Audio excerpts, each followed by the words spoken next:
Vamos a empezar entonces la clase de hoy. Estoy iniciando la grabación y vamos a comenzar, ¿ya?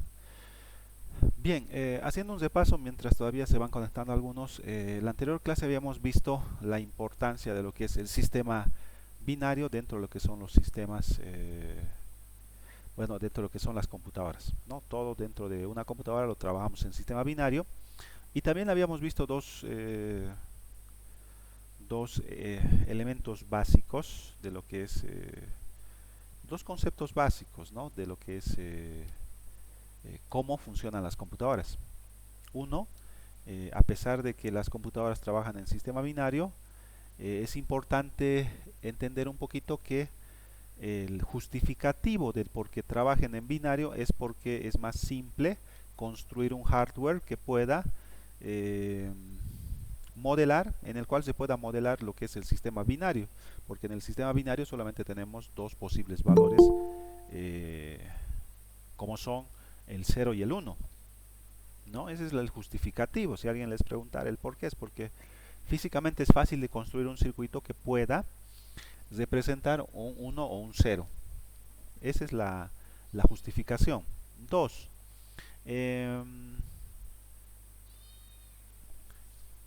lo que les decía, todo en una computadora está en el sistema binario. Y para concluir esta justificación, ¿ya?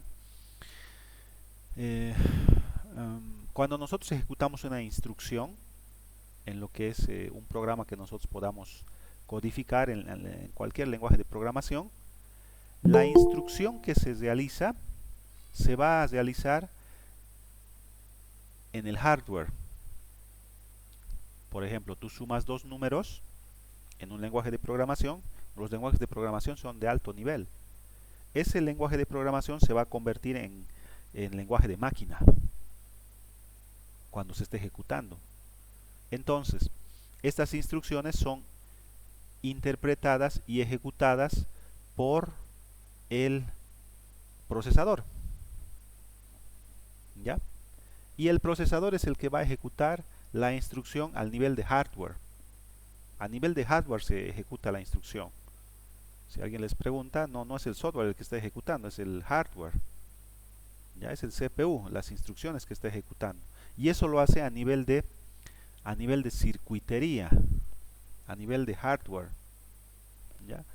No encontré, tenía un video tenía un simulador pequeño de un microprocesador antiguito, de un Intel 21.1, donde se mostraba físicamente cómo es que una instrucción simple como una suma se convertía o se ejecutaba en la circuitería del microprocesador. Pero lamentablemente no lo pude encontrar, lo voy a seguir buscando. No sé si será compatible con Windows 10, porque es un simulador antiguito que tenía, pero a ver, voy a tratar de buscarlo para la siguiente clase, ¿ya? Pero todo se ejecuta a nivel de hardware, ¿ya? Ahora, nosotros utilizamos el sistema decimal como sistema cotidiano, incluyendo en lo que es la configuración del sistema operativo. Noten que acá yo tengo mi computadora Windows 10 y dentro de lo que es la configuración de mi red, acá, bueno, actualmente solamente estoy con un adaptador inalámbrico. Ya tengo una tarjeta de red inalámbrica. Nada más, la tarjeta de red eh, física la he desactivado. Miren, solamente tengo una, una tarjeta de red inalámbrica. Ya, entonces acá, clic derecho, propiedades. Esto lo vamos a ver con más detalle más adelante, lo que es eh,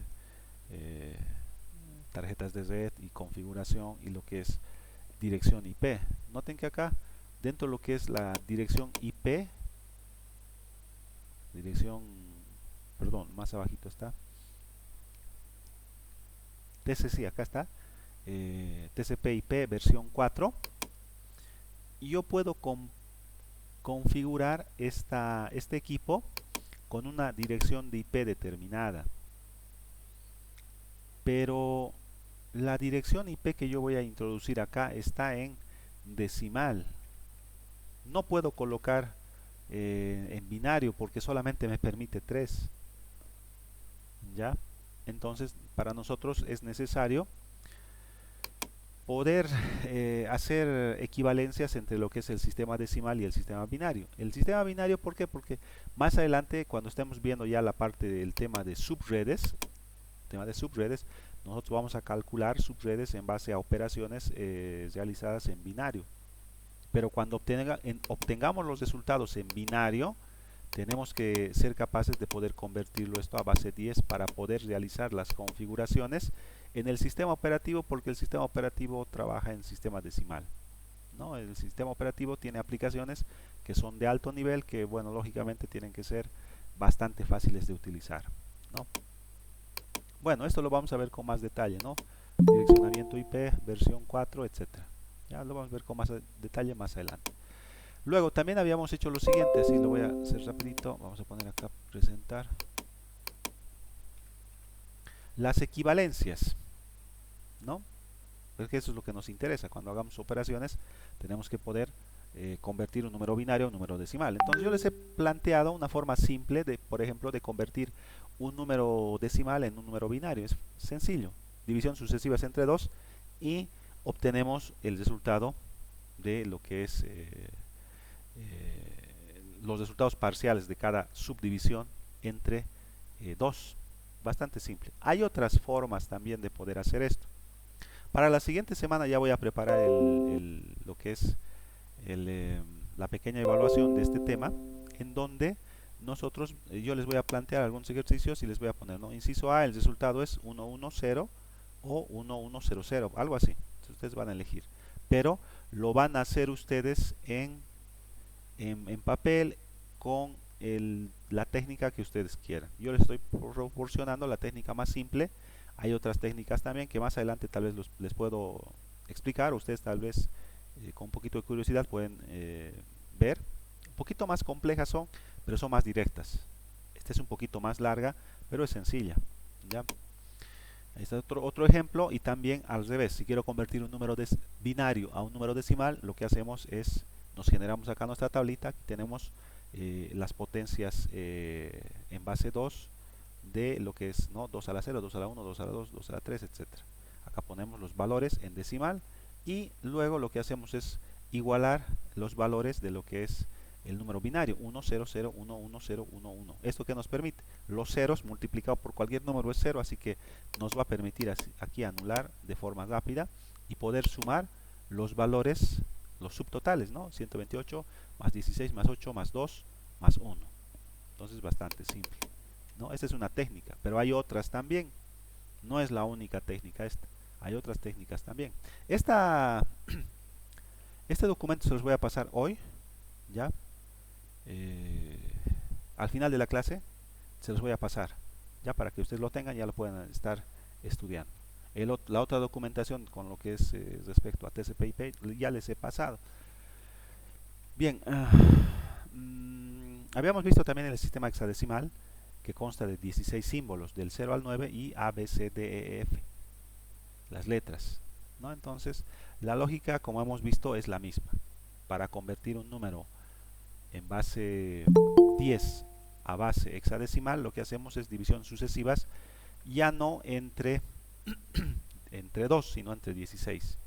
Y el resultado, de la misma manera, solamente que acá en el hexadecimal tenemos algunos valores que tienen otros símbolos en hexadecimal. El 10, por ejemplo, es igual a A. Entonces el resultado va a ser 1 y en lugar de 10A, 1A, ¿no? Pero la misma lógica.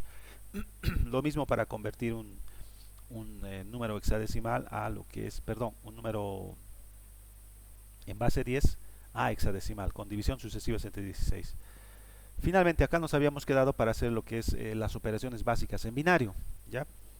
Nosotros vamos a hacer algunas operaciones básicas en binario cuando estemos haciendo ya la parte de subredes, así que es útil ver las pequeñas diferencias que hay con respecto a la suma en sistema decimal.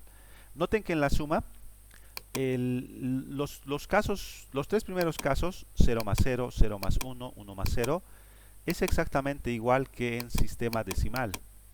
0 más 0 es 0, 0 más 1 es 1, 1 más 0 es 1. El problema surge acá, ¿no? Cuando tenemos cuando tenemos 1 más 1. 1 más 1 en sistema decimal es 2, pero en sistema binario no tenemos el 2.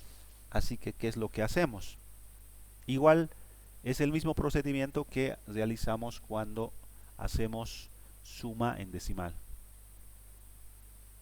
¿Ya? Es exactamente lo mismo. Acá en decimal ponemos 0, pero la condición es que acarreamos 1 o llevamos 1 si quieren. ¿Ya? Eso porque no podemos poner 2. Ponemos 0 y acarreamos 1. Lo mismo hacemos en sistema decimal. ¿Ya? Ejemplos. Un ejemplo sencillito para que podamos aplicarlo.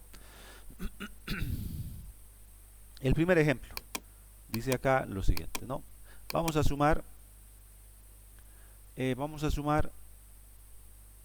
más 1. Acá está 1 más 1. ¿Ya?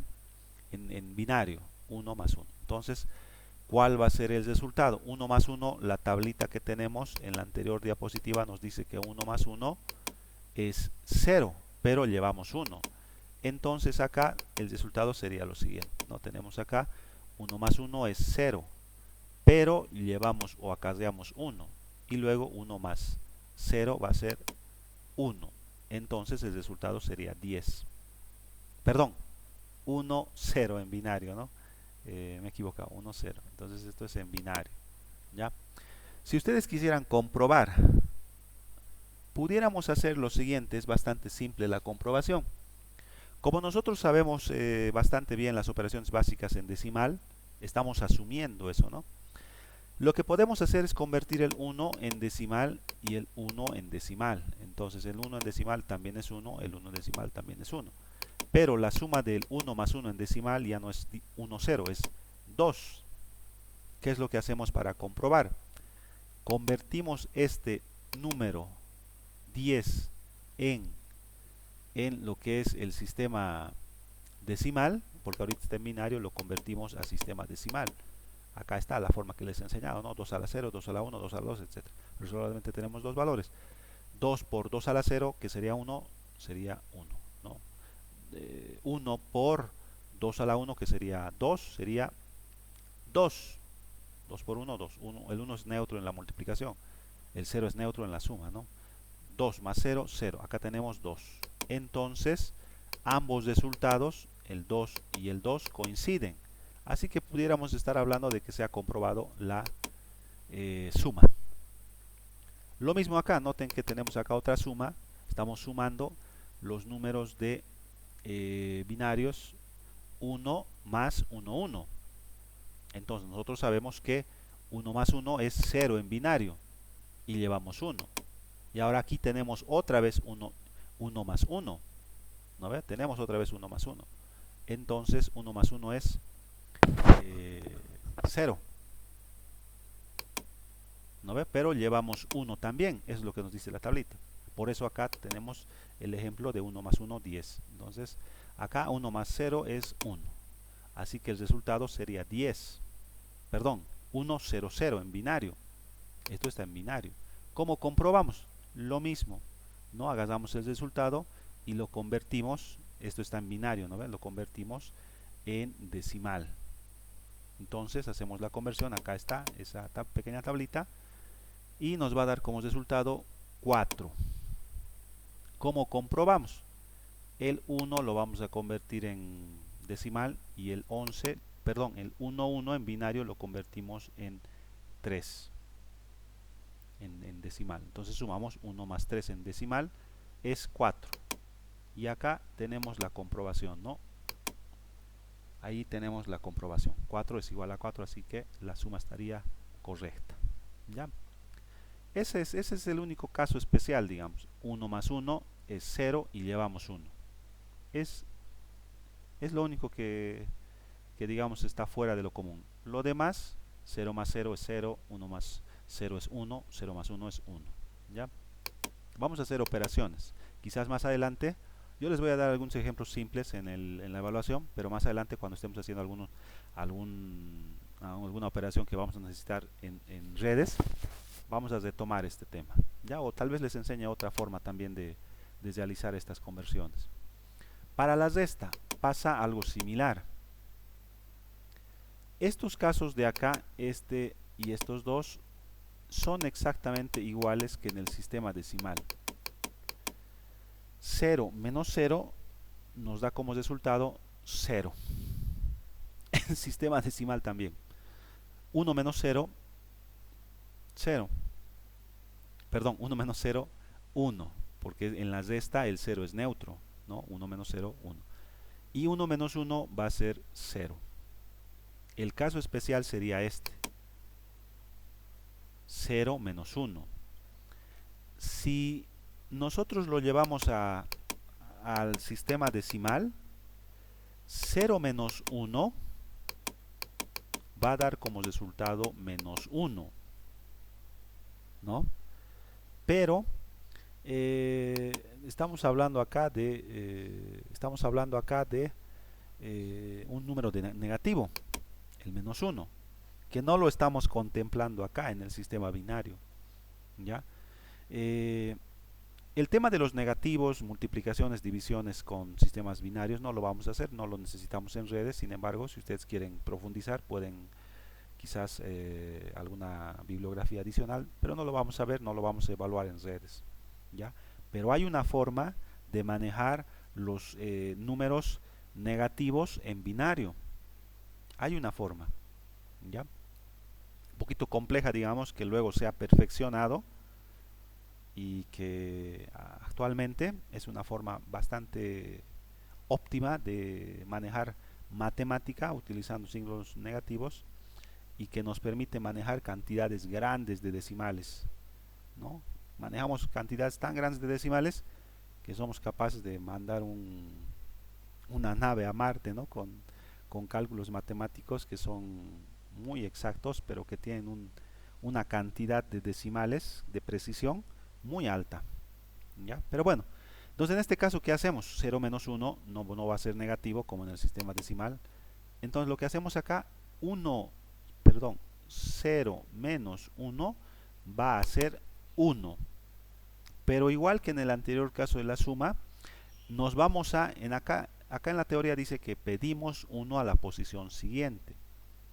Es decir, se produce un acarreo. O si ustedes quieren, como le decimos nosotros tradicionalmente, nos prestamos 1 del de al lado para poder hacer la resta, ¿no ve?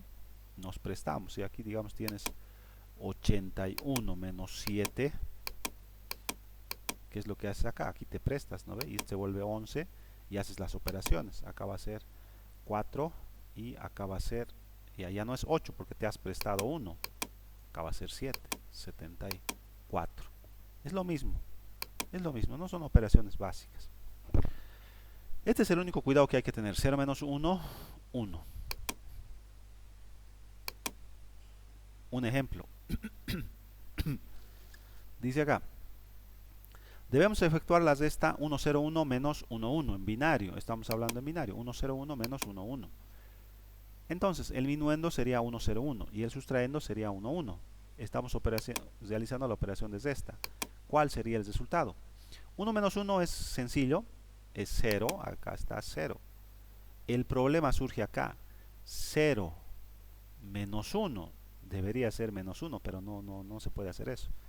Entonces, ¿qué es lo que hacemos? Nos prestamos un 1 de acá. Así que el 1 se vuelve, perdón, el 0 se vuelve 1. ¿No ve? Y el resultado de esto, como nos dice la tablita que está acá, atrás, 0 menos 1 es 1. Así que acá está el 1. Pero se supone que nos hemos prestado un 1. Se supone que nos hemos prestado un 1. Así que aquí quedaría 0, porque te has prestado 1. Así que 0 menos 0 es 0. Y los ceros a la izquierda no tienen valor, no hay problema, ¿no? Acá puedes ponerle si quieres más ceros a la izquierda, no pasa nada. No altera el valor. Así que no pasa nada. El resultado va a ser en realidad 1, 0 nomás, en binario. ¿Ya? ¿Cómo compruebas? Igual que en la suma, es bastante simple. Puedes convertir este 101 en decimal y este 11 en decimal. Luego haces la resta en decimal. 5 menos 3, 2. Acá está el resultado. Ahora tienes acá el resultado. tienes acá el resultado 1, 0, o si quieres 0, 1, 0, es igual, los ceros a la izquierda no cuentan, ¿no? Entonces, hacemos la conversión de 0, 1, 0 o de 1, 0, ceros a la izquierda no cuentan, y el resultado nos va a dar también acá, como ven, 2. Entonces estaríamos comprobando que la suma, perdón, la resta está ok, ¿no? 2 es igual a 2. Esas son las dos operaciones básicas que vamos a ver, ¿ya?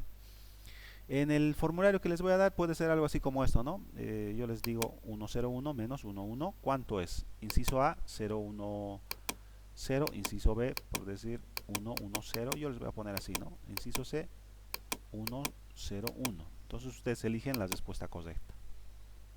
¿Cómo van a calcular esto? Eso yo lo dejo abierto. Les estoy enseñando una forma, pero lo pueden hacer como ustedes quieran. Ya la forma que ustedes vean conveniente. Ya la idea es que practiquen las conversiones, las operaciones básicas, porque vamos a realizar estas operaciones más adelante. Así que más adelante voy a asumir que ya saben estas operaciones básicas, que no son complejas como han visto. Finalmente, también en algún caso vamos a necesitar hacer operaciones lógicas para cálculos de gateways, por ejemplo, o de puertas de enlace. En español necesitamos hacer operaciones lógicas.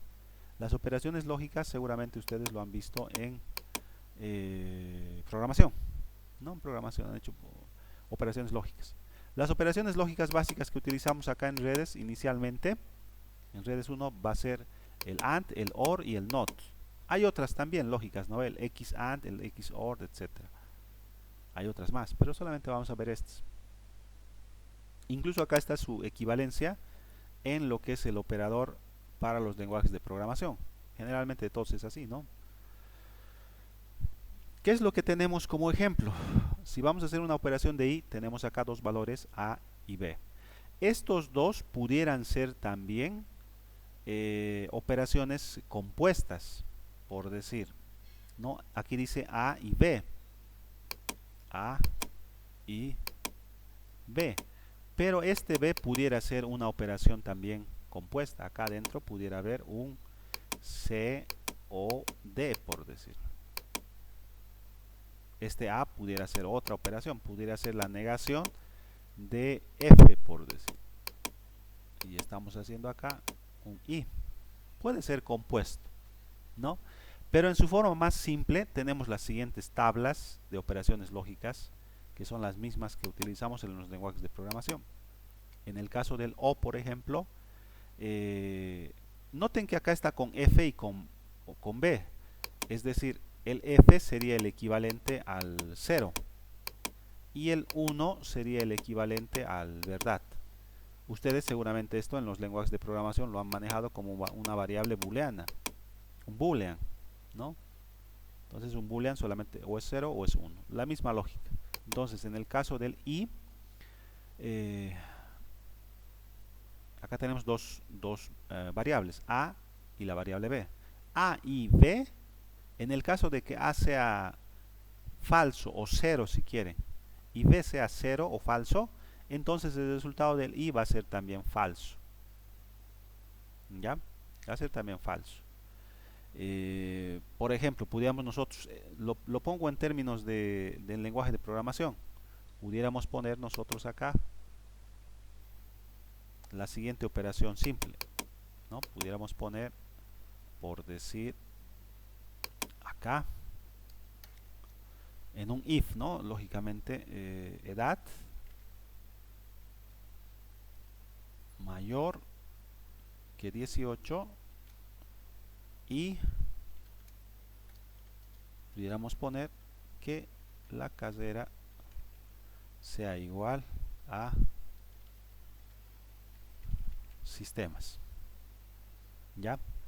Si estamos asumiendo que va a ser un i, entonces para que el resultado de esta operación lógica i sea verdad, ambos tienen que ser verdad. Es como si a ustedes les preguntara, ¿no? ¿Tu edad es mayor que 18? Sí. ¿Estudias sistemas? No. Entonces el resultado de esta operación va a ser No, va a ser falso, va a ser 0 si ustedes quieren, ¿no? Pero si a alguno de ustedes le pregunto la edad es 18, sí. La carrera de sistemas, sí, ambos son 1 o true o verdad si quieren. Entonces el resultado en ese caso va a ser verdad, solamente en ese caso. ¿No ve? Esa es la idea. Esto puede, como les digo, esto es una operación en este caso compuesta, pero pudiera ser todavía simple, como en este caso. O podría involucrar más operaciones. Para el O, de manera similar, el O, la diferencia es que solamente es falso cuando los dos son falsos. El O normal solamente es falso cuando los dos son falsos. Si lo pusiéramos en premisas, por decir, es decir, en lugar de 0 y 1 vamos a poner expresiones que pueden ser o verdad o mentira. Yo les puedo decir acá, ¿no? Uno de ustedes, por decir, que se llame Juan y está estudiando sistemas y está en INCOS. Entonces, para que esto sea falso en el O, yo tendría que decirle, ¿no? Juan estudia en INCOS, verdad. O Juan es un extraterrestre. Entonces eso va a ser falso. Verdad o falso es verdad. En todos estos casos de aquí abajo eso es verdad. Incluso aquí pudiera decirles, ¿no? Juan estudia sistemas, verdad. Juan estudia en INCOS, verdad. Los dos son verdad, así que el resultado es verdad. ¿En qué caso va a ser esto falso? En el caso en el que las dos premisas sean falsas. Yo les digo, Juan es dinosaurio y Juan es extraterrestre. Perdón, o Juan es extraterrestre. Entonces el resultado del O va a ser también falso. O si quieren, 0. Esa es la lógica, ¿no? No lo han debido ver seguramente a mayor detalle en lo que es programación.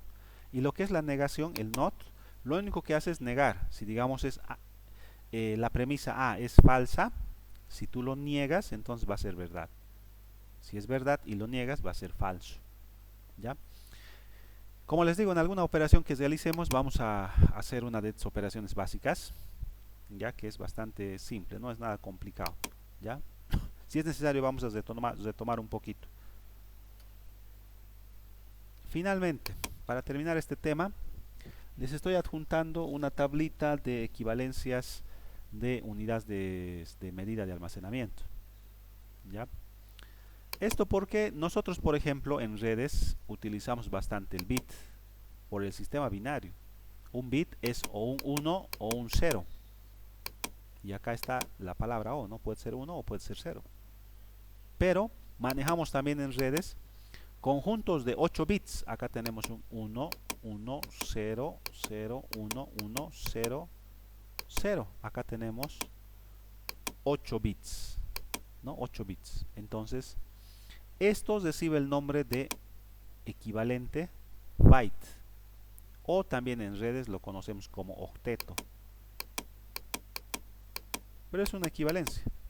Es una equivalencia simplemente para manejar mejor las unidades de medida, ¿no? En lugar de decir 8 bits, decimos un byte o un octeto y ya está.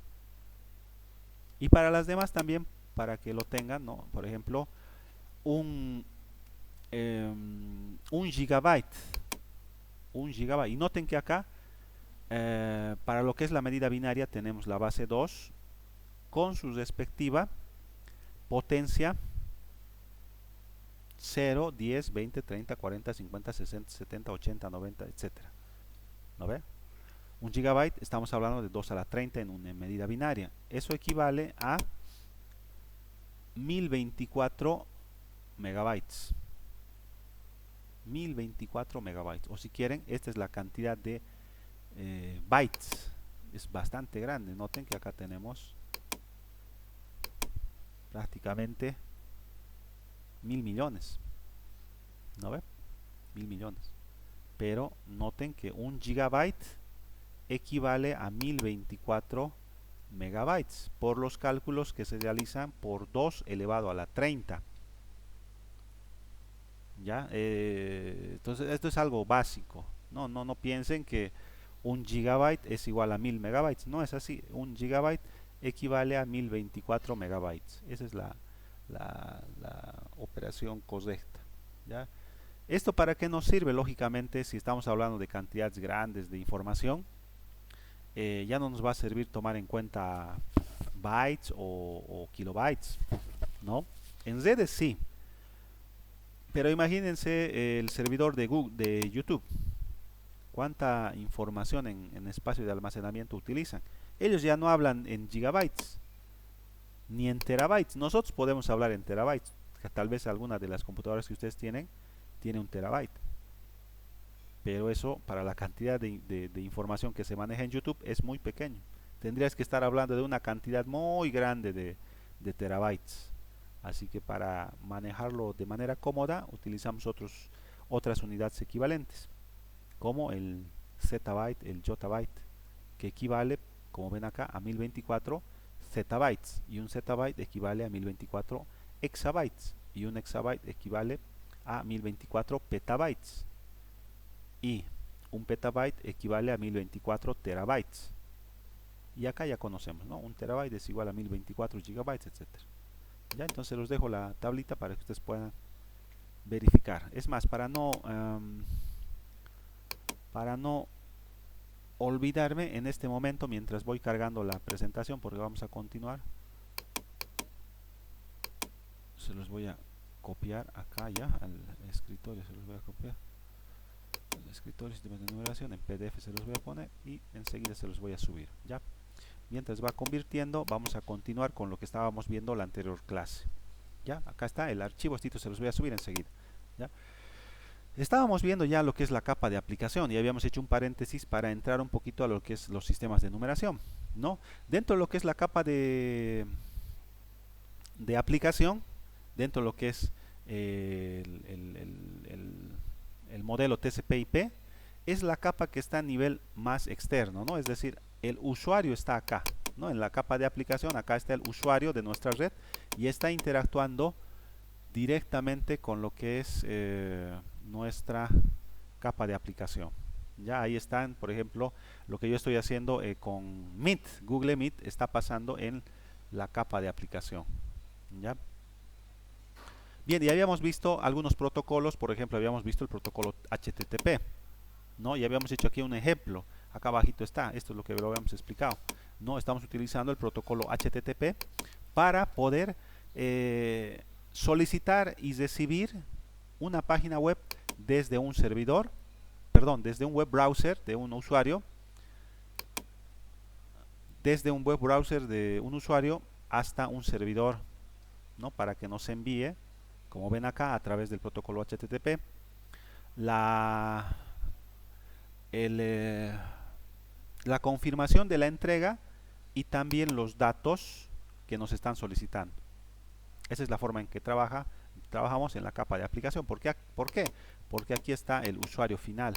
El usuario es el que utiliza el web browser. En este ejemplo práctico, yo estoy, si se fijan acá, dentro de lo que es el navegador Chrome. Yo soy el usuario, yo estoy acá. Estoy interactuando directamente con el web browser y esto es lo que está pasando a nivel interno. ¿Ya? Pero en una capa de nivel inferior, que es la capa de transportes, que está acá, la capa de lo que es un nivel inferior, ¿no? Tenemos lo siguiente. Igual que en la capa de aplicación, en esta capa de transporte, que es la capa que está en un nivel inferior a lo que es la capa de aplicación, también trabajamos con protocolos. Solamente que la cantidad de protocolos que tenemos acá es menor. Ya es menor la cantidad de protocolos que tenemos acá en la capa de transporte. Dentro de los protocolos más utilizados en esta capa de transporte tenemos el protocolo de control de transmisión, por sus siglas en inglés, protocolo de control de transmisión, y el protocolo de datagramas de usuario, o el UDP. Entonces, estos dos protocolos los más usados dentro de la capa de transporte que está a un nivel inferior de la capa de aplicación, TCP y UDP. Los protocolos de capa de transporte, ¿qué es lo que permiten? Brindan servicios a los protocolos de aplicación. Otra vez, noten que aquí estamos en una capa más interna, más baja, por así decir, pero a partir de esta capa también proporcionamos servicios a la capa superior, es lo que te dice acá. Los protocolos de capa de transporte brindan servicios a los protocolos de la capa de aplicación, que está a un nivel superior, ¿no? Pero ¿cómo proporciona un protocolo de capa de transporte a un servicio de protocolo de capa superior? En la capa superior, por ejemplo, el HTTP, ¿ya? Y uno de los ejemplos de esta relación que hay entre las capas y los protocolos sería el siguiente: concepto de recuperación de errores TCP. TCP, un protocolo dentro de lo que es la capa de transporte. ¿Ya? Les voy a mostrar directamente acá para que se entienda un poquito mejor esta imagen, que es el complemento de lo que habíamos visto la anterior clase con lo que es el protocolo HTTP y los datos que nos habían entregado. ¿No ve? Noten que en esta capa, en la capa de transporte, se está agregando cierta información a este conjunto de datos que ya lo habíamos obtenido en la capa superior. Se está agregando. Y mientras más bajemos, más datos se van a ir agregando. Es como una cadena que va a ir enlazando cierta información a medida que o subamos o bajemos de nivel de capas. ¿Ya? Dice acá, TCP/IP necesita un mecanismo para garantizar la entrega de datos a través de la red. Hasta la anterior clase, hasta la capa de aplicación, Bob había solicitado una página y el servidor le había enviado la página. Pero ¿qué pasa? Necesitamos garantizar la entrega.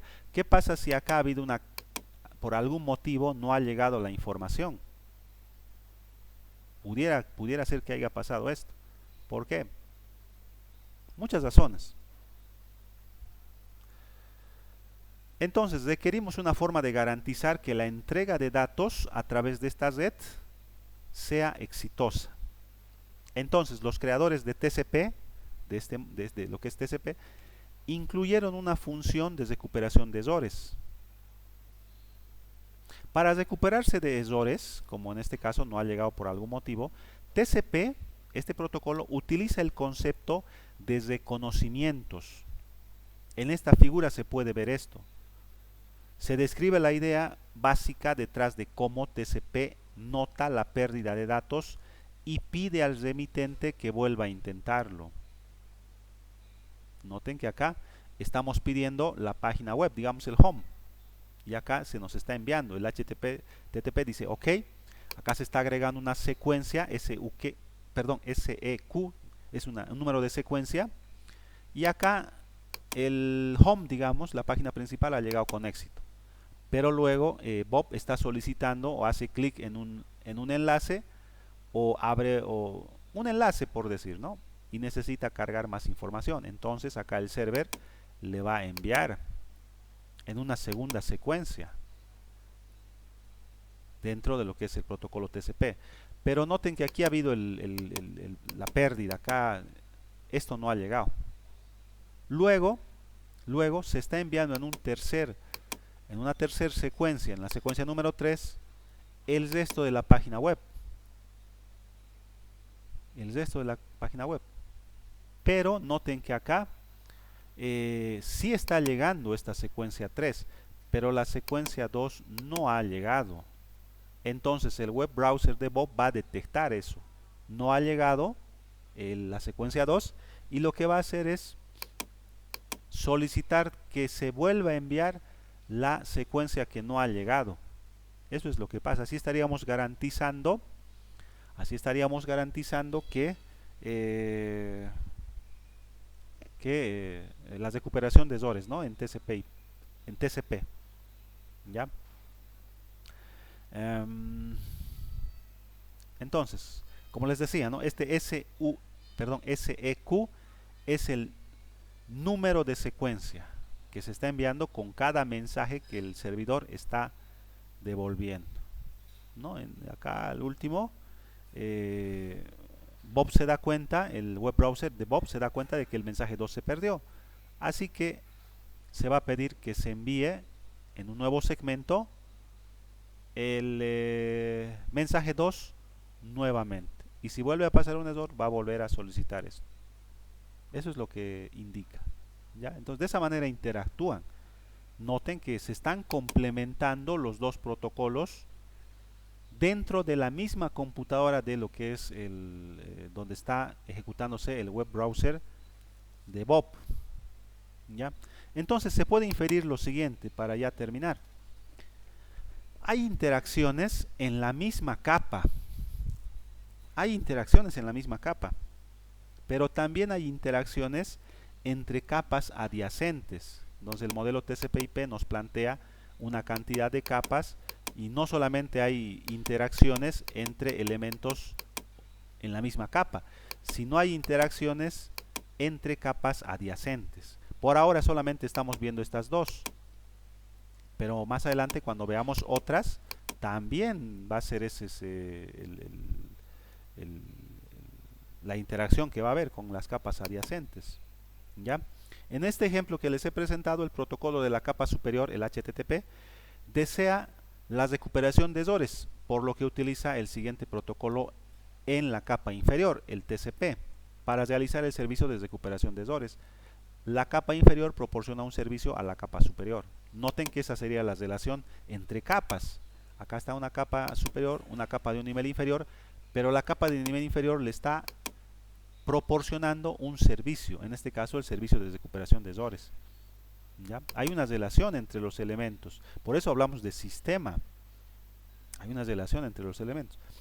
El ejemplo que les he planteado también muestra un ejemplo de una función similar llamada interacción de la misma capa. Cuando una capa en particular en una computadora quiere comunicarse con una misma capa pero en otra computadora.